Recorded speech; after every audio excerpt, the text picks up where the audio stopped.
Rusa. Yego gaha. That is him. Don't block me back. Yes. Basi se mwagize ikihe kibazo kugira amenye ukuntu ndabafasha? Everything you say in English. Waraje kuma kuzukuru. Ariko papa ndacyari muto. Muto kurya ukanyuka ryama. None se papa dibye nyine nibyo nkora. Aho se sasa neza ubikeshanye. Iyo uhari kazi. Nta kibazo ubwo sinzongera kwakubura. Icyo gihe rero uzahita ureka kurya no kuryama mu nzu yanjye.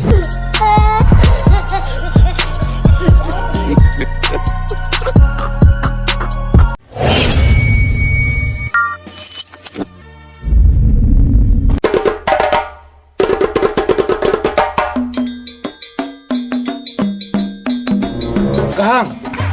Karame papa. Nzarama nyine wari uzi ko se ubu ninzapfa. Ngwino hano mubwire se nyine.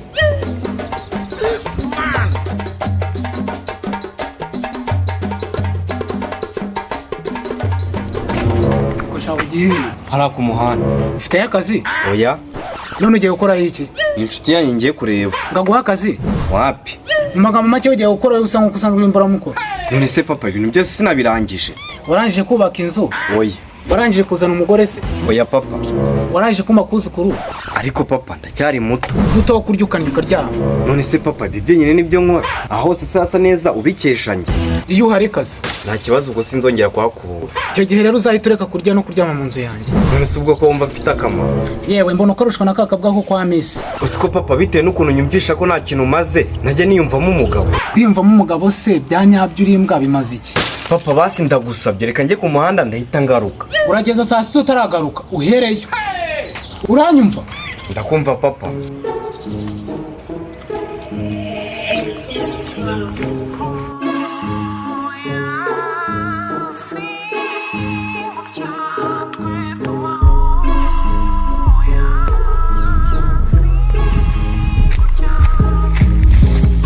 Mama. Salam. Watinze se? Mani feri yangani. Ariko shavuye wawagira amakari. Byadanje ahubwo menya wowe bivuga utabizi. None se mani rimwe wazamubwije ukuri. Ukuhe kuri? Nyine ngari mukamumunuriza ntazongere kukumenyera. Kereka niba hari inzu wakodesheje nkahita nza tukayibanamo. Nayo. Nanjye rero nabyo nzakora. Cyo nicyo kizatuma uhura uri debile. Byarutwa daho kujya ubi debile utarya, byarutwa ukari burya. None se mani uri tayari? Ndi tayari mwana. Okay, nari wora kurura nk'imyotsi nk'ibiri, sibyo? Nari mwana gusa nizere ko bitaranyica. Ntabwo ari pose mani, kiba cyita igihaye. Wese umaze kukinywa nka kangahe? Sha, ni nk'inshuro 5. Nta bintu cyagukoresheje bibise. Ntabwo byabura nyine wowe wumva uri watari nta muntu wagukoraho. We numara kukanywa nta nubwo viya wari bwongere kugusakuriza. Harabe hatari buzemo ibintu byo kuvuga nabi cyangwa ibintu byo kurwana kuko viya. Reka mani ahubwo reka tugire vava uyu muhanda nta muntu utarawucamo. Chapu chapu.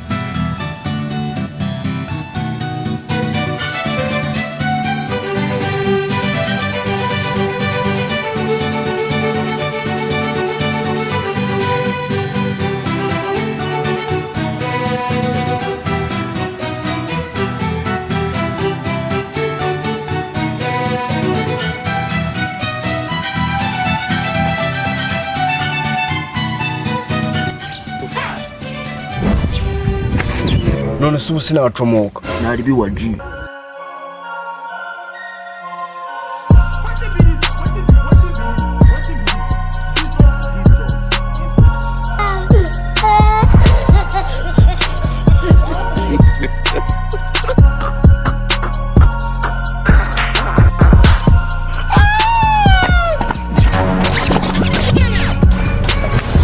What is your problem? Rusa, kwambaraga inkweto mu maguru kabazikiza. Don't touch me. Listen to me. What do you want? Akubundi noneho mwanyweye ibiki? Rusa, sinono ndabatandukanyiriza. None ibi bintu mwambaye ako hari mwasaze. Muri mwacumye ibiki? None ngiye sindi kubyumvisha. Sinzi ibintu mwanyweye. Gahanga na Rusatse, mufite ikihe kibazo? Pipo sha. Gahanga we. Yo. You Tell me. Tell him. What problem you have? What?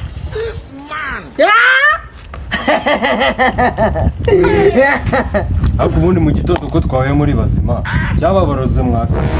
We have no talk for you, motherfucker. You know if you. Dore mpara neza, dore mwahinduranyije n'imyenda wagira mwasaze. Can you speak in English? Ako noneho ni ubwa mbere mbonye abasazi. Reba nkaho uhuye na so wabaye gutya, uwo wamubwira ngo iki? You cannot speak in English? His problem. Rusatsi. Why do you call me motherfucker foolish? Ele. What is the meaning of ele in English? In English? Yeah. Ele. Elio. In English. Elio. Elio. Okay. turashize none. What problem? What problem his has? Singibyo. Mwebwe babajyana indera kabisa kuko njye ndabona mutari bazima. Rusa. Yegugaha. That is him. Don't block me back. Yes. Basi se mwagize ikihe kibazo kugira amenye ukuntu ndabafasha? Everything you say in English. Yeah, man. Akanya se mwise mwibagirwa ikinyarwanda ra? What? What you talking me? We have eaten in English. Gahanga nimukanguke ndabona musinziriye. We drank smoke in English. Smoke is everything. Yes. Speak English and French and Kinyarwanda. No sense, Mama, we are grow. No. Why not? Friend me. I want to join my gang. Speak English, yes. Yeah. Speak English like Englishians. Yes. Rusa, you are lying. No. That long time. Comment you want the way. Want the way. Come. Let's go. Let's go. Yo. Kukamsaka mnyakazi. Mnyakazi ya kango peosha. Let's go.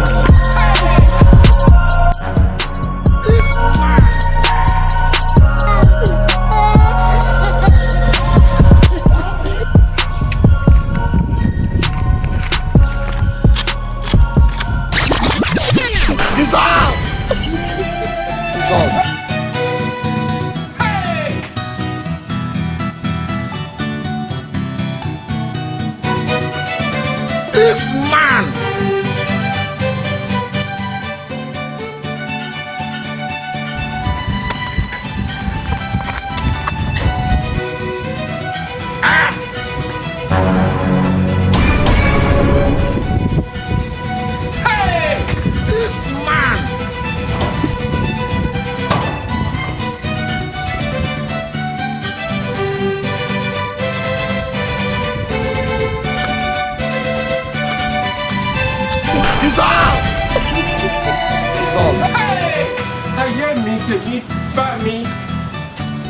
It was at this moment he knew.